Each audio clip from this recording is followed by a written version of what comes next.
when I married Harry, like they did since Mandela was freed. Lie, as the Lion King cast has come out and said. You claimed your baby was in grave danger when there was a fire in the nursery when you did the overseas trip. He was nowhere near the fire. It was smoke out of an errant heater. And he was nowhere near it. He was not in danger. But you did that to make yourself look more aggrieved than in fact you were. That's a pattern with you. You suggested the royals are racist, as I mentioned, without a scintilla of truth. Now you reverse that, and you blame the press for that too. Hey everyone! So Prince Harry and Meghan Markle, right? They've been making headlines ever since they left the royal family. The Oprah interview, their new projects, it's all been a big deal. And you know, they have a huge platform, millions of people listen to them. That means they have a responsibility to be honest and upfront. But lately, things haven't been so clear. Some of their explanations just haven't added up, and people are starting to lose trust. It's time for Harry and Meghan to face the music, own up to their mistakes, and apologize. It's not about admitting weakness. It's about fixing things and getting back on track. Her former press communications person who worked for both you and your brother, Jason Knopf, is on the record about the bullying she committed against people who were younger than she was, who were less powerful than she was within the palace, who she made cry all the time. One of the other people that she apparently made cry was Princess Kate. She told Oprah that Kate made her cry, but now we know from your own book, Harry, that it was Meghan calling Kate a baby brain. It's your baby brain, after she gave birth to her third child, to explain Kate's complaints about Meghan's wedding plans. All right? That's not polite. That is rude, as Prince William later told you in referring to your wife. That has a tendency to make people not like you when you have the nerve to comment on their hormones after they just had a baby when you barely know them. Number two, she's a brat. We know from Dan Wootton's reporting, which is, you can take it to the bank. Dan's reporting, he's got very solid sources. He broke Megxit, and he was right, that she was upset about her tiara. She wanted the one, and she couldn't get it because it had some stone that was controversial, etc. And Harry said, what Meghan wants, Meghan gets, and the Queen had to reprimand him. That's the kind of story that makes people dislike you, within the royal family and without.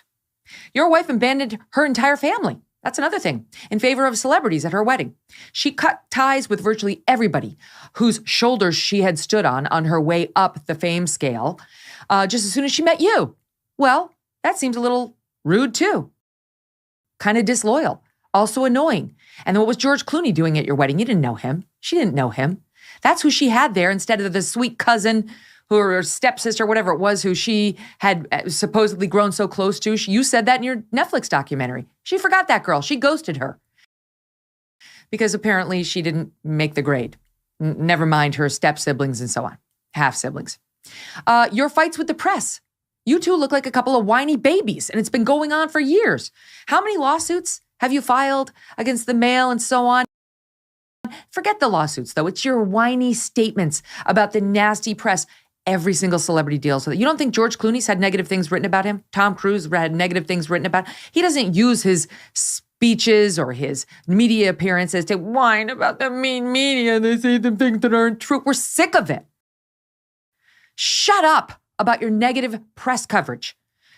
Does somebody like Beyonce, who you love so much, look for a negative, obscure comment online as representative of her experience with the press? And then act like a victim because of it? No, she doesn't.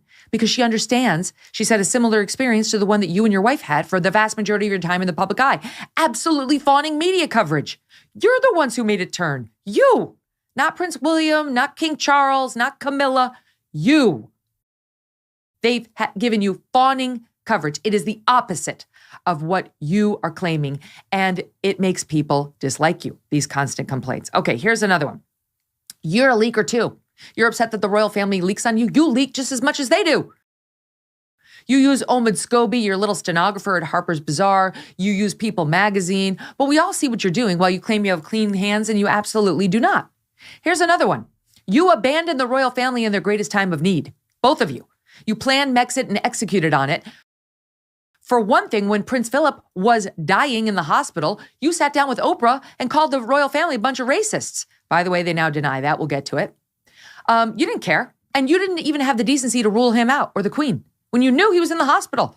And very elderly man, your own grandfather. No. still wanted your moment in the sun with the Queen of Montecito.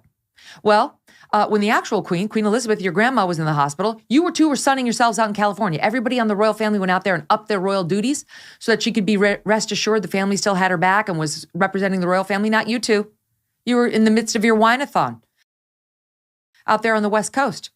You were happy to call her family racist when she was in her last year on Earth. You made the Queen's stress level go up, not down, when she was at her most aged and infirm. You two both constantly play the victim. That's our number one complaint about you, despite the enormous privileges life has handed you. This is why we can't stand you. And it probably irritated your brother and your father and your mother-in-law too, right? You go out on Oprah, you and your wife, and want us to care about what title your kid is going to get or how big your castle is, like you complain about in Netflix, what color designer dresses you were forced to wear in your wife's case, without stopping for 2 seconds to acknowledge the struggles of real people. No one cares about your kids' damn titles or your tiny castle or your beige dress. No one feels sorry for you, but you continue asking us to do so.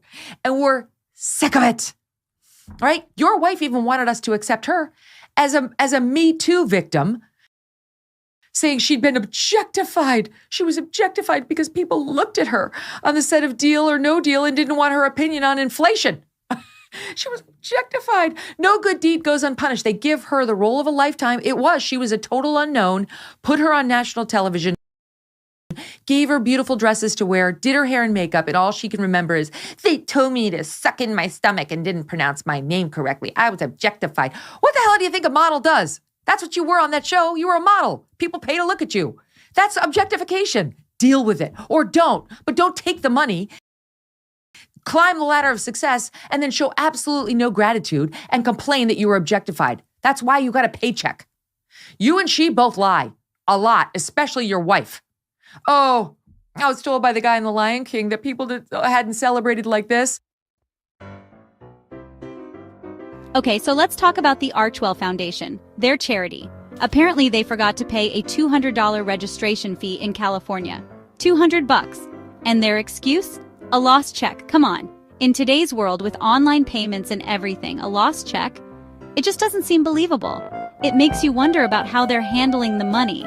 People who donate to charities need to know their money is being used wisely. This whole lost check thing, even though it's small, makes people question Archwell. Harry and Meghan need to give a better explanation and show everyone they're being responsible with the money.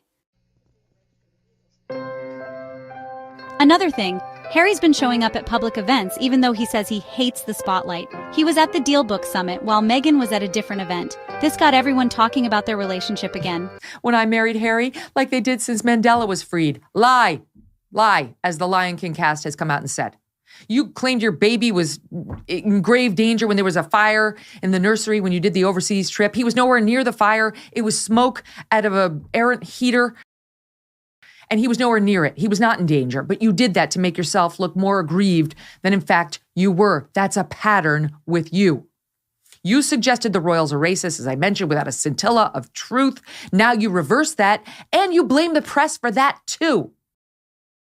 All right? By the way, these two, as they now claim that they never called the royals racists, that's what Harry's claiming, that neither he nor his wife ever called the royals racists, despite what we heard in the Oprah interview.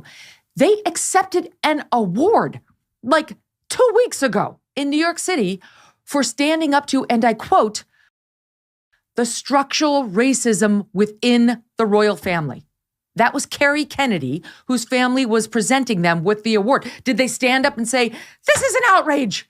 Our family's not racist. We never said such a thing. No, they took the award and loved every second of it. So spare me now that the blowback has been bad, that you didn't call them racist because you did. We saw it. It's on tape. You constantly lecture the so-called little people on how they need to be better people, more like you, we guess, while showing zero appreciation for their problems, right?